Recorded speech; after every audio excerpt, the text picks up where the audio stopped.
Hello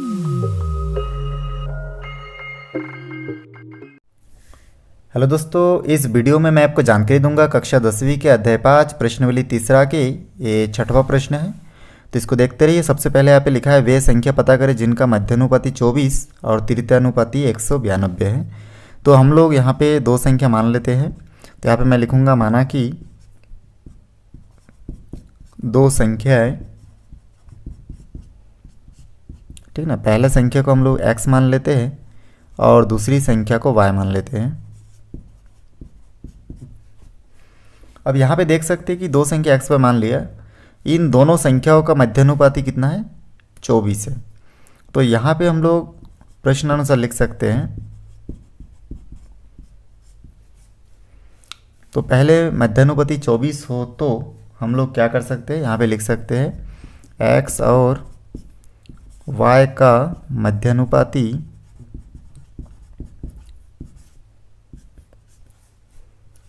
24 हो तो क्या कर सकते हैं, यहाँ पे देखिए हम लोग लिख सकते हैं x अनुपात 24 अनुपात y, क्योंकि x और y का मध्य में अनुपाती क्या है, 24 है, इसलिए मध्य में लिखा।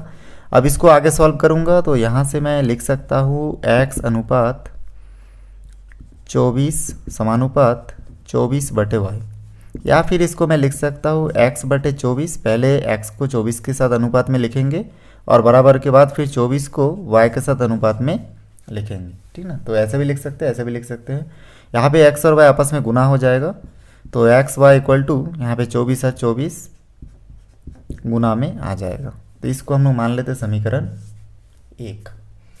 उसके बाद आगे यहाँ पे लिखा हुआ है कि इनका मध्यानुपाती 24 और तृतीयानुपाती जो है 192 है। तो यहाँ पे हम लोग लिखेंगे और तृतीयानुपाती, ठीक ना, किसका, x और y का तृतीयानुपाती 192 हो तो हम लोग इसको लिख सकते हैं x अनुपात y अनुपात 192।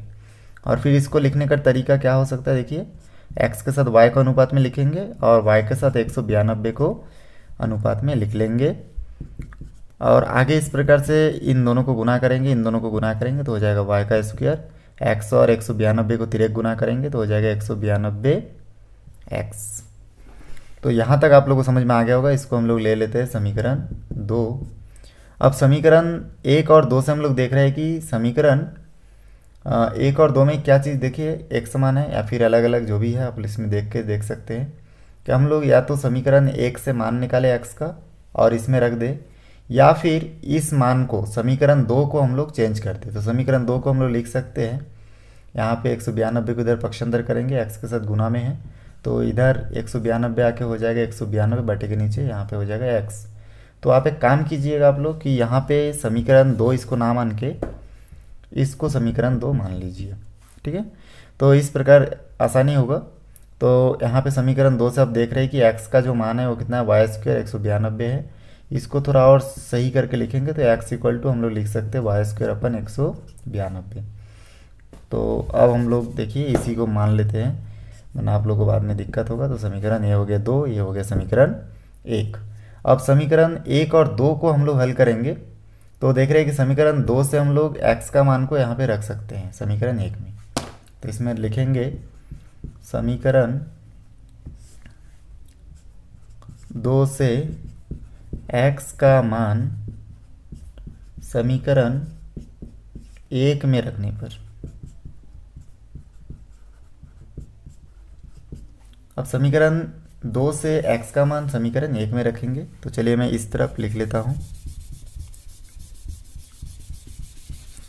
तो यहाँ पे आप देखिए बहुत आसानी से हल करके यहाँ पे हल कर सकते हैं। यहाँ पे आप समीकरण 2 से x का मान समीकरण 1 में रखेंगे। तो यहाँ से समीकरण जो 1 है वो समीकरण 1 था हमारा x y equal to 24 into 24। अब यहाँ पे x के जगह पे समीकरण 2 से x का मान जो है इसको आप यहाँ पे x की जगह पे रखिए तो हो जाएगा वाई स्क्वायर अपन 192 और y के जगह y रहेगा गुना में और यहाँ पे 24 गुना 24, फिर y और y गुना हो जाएगा तो हो जाएगा y का 3 और 192 इधर भाग में है, इधर आके गुना हो जाएगा। तो इस प्रकार से यहाँ पे हम लोग 192 लिख सकते हैं। फिर y इक्वल टू यहाँ से हम लोग 24 गुना 192 और आगे इसको अगर सॉल्व करेंगे तो देखिए यहाँ पे 24 का हम लोग अगर घनमूल निकालेंगे, क्योंकि 3 को इधर पक्षांतर करेंगे तो ये घनमूल में चेंज हो जाएगा।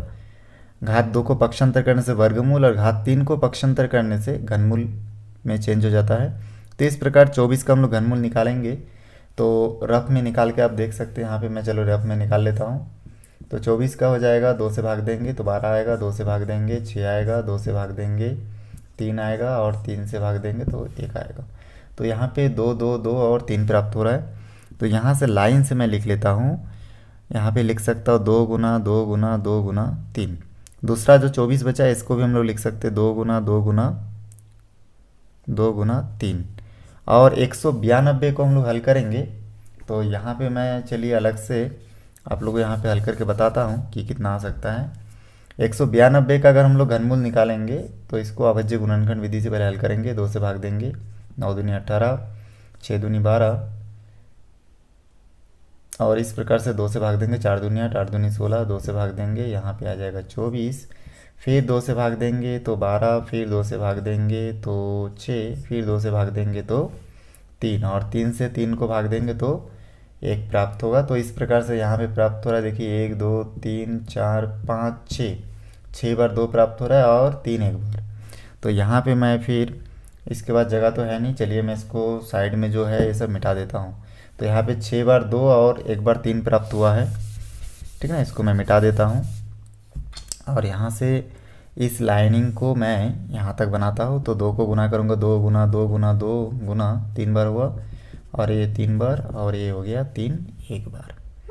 तो इस प्रकार से आप देख सकते हैं कि इतना सारा 24 को हम लोग अभज्य गुणनखंड विधि से हल किए तो ये सब प्राप्त हुआ। दोनों 24 का लिखे और 192 को भी लिख दिए। अब इसमें घात देखिए, इसका जो वर्गमूल के ऊपर जो 3 लिखा हुआ है तो इसलिए 3 3 का जोड़ी बनेगा। तो ये 2 2 मिलके एक जोड़ी, ये दोनों मतलब ये तीनों और ये तीनों मिलके आप देखिए यहाँ पे एक 3 बचा, यहाँ पे एक 3 बचा और यहाँ पे एक 3 बचा। तो इस घनमूल के अंदर से वही संख्या बाहर निकल सकता है जिसका जोड़ी बनेगा। तो इसका जोड़ी बना तो 1 2 बाहर निकला। फिर ये 3 जगह पे जो 3 है ये तीनों मिलके एक जोड़ी बनाएगा तो ये 3 भी बाहर निकल गया। यहाँ से एक 2 निकलेगा, यहाँ से एक 2 निकलेगा और यहाँ से एक 2 निकलेगा, क्योंकि इसमें जितना भी चीज़ है सभी का जोड़ी बन चुका है। तो इस प्रकार हम लोग देख रहे हैं कि इन सबको अगर आपस में हम लोग गुना करेंगे, 2 3 6, 6 दूनी 12, 12 दूनी 24 और 24 दूनी 48। तो इस प्रकार देखते रहे कि y का जो मान है बहुत आसानी से हमको 48 प्राप्त होता है। तो यही हमको पता करना था। और इसके अलावा अगर आप x का मान भी पता करना चाहते हैं तो इस y के मान को हम लोग समीकरण 1 या समीकरण 2 में रखेंगे तो हमको प्राप्त हो जाएगा। तो इस y के मान को चलिए हम लोग समीकरण 2 में रख लेते हैं। यहाँ से मैं इसको मिटा देता हूँ। तो समीकरण 2 में मैं मान रखूँगा तो यहाँ पे मैं लिख सकता हूँ समीकरण 2 में y इक्वल टू 48 रखने पर। अब समीकरण 2 आप लोगों को याद होगा, समीकरण 2 है x equal to y square upon 192। तो x इक्वल टू हो जाएगा y के जगह पे हम लोग y का मान कितना है 48 है तो इसका घात 2 है और नीचे है 192। फिर x इक्वल टू यहाँ से हम लोग लिख सकते हैं 48 गुना 48 बटे 192।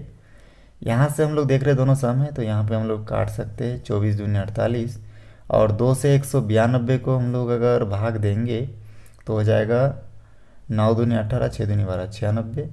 फिर 24 को हम लोग काट सकते हैं 12 दूनी 24 और 2 से हम लोग 96 को काटेंगे तो हमको मिलेगा 48। फिर यहाँ से 12 को हम लोग काट सकते हैं 2 छक्के 12 और 6 से इसको काट सकते तो आ जाएगा 6 अट्ठे 48। तो इस प्रकार इसको आप कट आउट कर सकते हैं। यहाँ से फिर हम लोग इस 8 को और ऊपर के ये 48 को भी काट सकते हैं, 6 अट्ठे 48। तो 6 और 2 बचा। तो इस प्रकार से फाइनली मान 6 गुनी 2 बचा है, मतलब 6 दूनी 12। तो x का एक मान हमको प्राप्त हो गया 12 और y का जो मान हमको प्राप्त हुआ था यहाँ पे वो है 48। तो बहुत इजीली आप लोग इस गणित को सॉल्व कर सकते हैं। तो दो संख्या क्या क्या है, पहली संख्या x बराबर 12 और y बराबर 48। उम्मीद आपको समझ में आया होगा। वीडियो को शुरू से आखिरी तक देखने के लिए धन्यवाद।